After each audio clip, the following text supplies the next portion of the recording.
Hey everybody, my name is Mark Osis, and I'm a 2018 graduate from George Washington University, where I went to the business school and was also on the varsity baseball team, which might sound familiar to some of you that know Owen. And I'm a good friend of Owen and Sarah's, and I'm happy to be their friend. Let me tell you a little bit about myself. I grew up in a suburb of Philadelphia in a household where my dad is not a believer in God and my mom is a non-practicing Jew. Growing up, we did Hanukkah and Christmas, and that was about the extent of our religious affiliation. I actually didn't set foot inside a church until I was 18 years old, and that was after some friends from Young Life convinced me to come.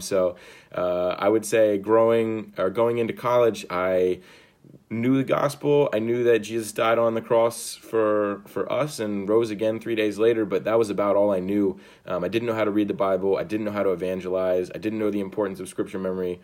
So coming into college, I knew I needed to find community. And so my first weekend on campus, I was talking to a couple baseball guys, and they mentioned that there was a recent graduate named Owen Bechtel who loved Jesus and used to play on the baseball team. He was a nice guy, and I said, can I please have his number?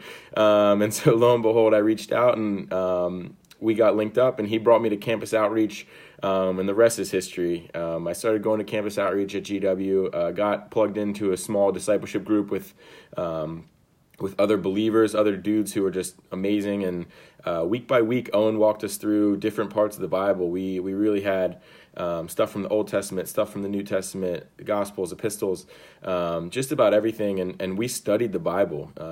We learned how to memorize scripture. We learned how to practice sharing the gospel in 3 minutes or less. That way we could do it with our classmates and with our teammates. And that was really where I learned the discipline of applying yourself to your faith, learning how to pray, learning how to read the Bible. These important things that were not just important during that time, but those are things I'm going to carry with me for the rest of my life. And that's going to impact my relationship with the Lord for as long as I live. So I'm very thankful for those guys, and obviously Owen for pushing us to work hard the way that he did. Under his leadership, we were able to become great friends, obviously, but also really, really learn about the importance of the gospel. Through campus outreach, I was also able to go to New Year's conference. I went there three times in a row.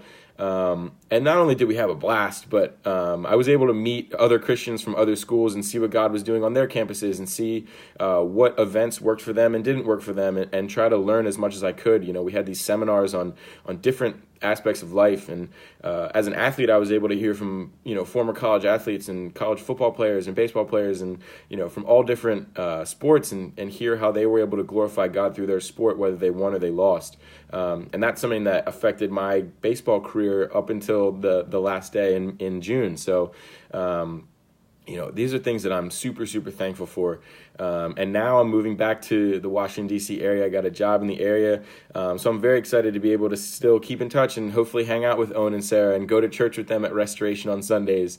And honestly, just grow into a more mature Christian. So I'm very thankful for everything that Owen and Sarah have done between opening their house for us, just mentoring and caring and loving on us and our friends. It's special, and I just wanted to say thank you to them, and thank you for listening.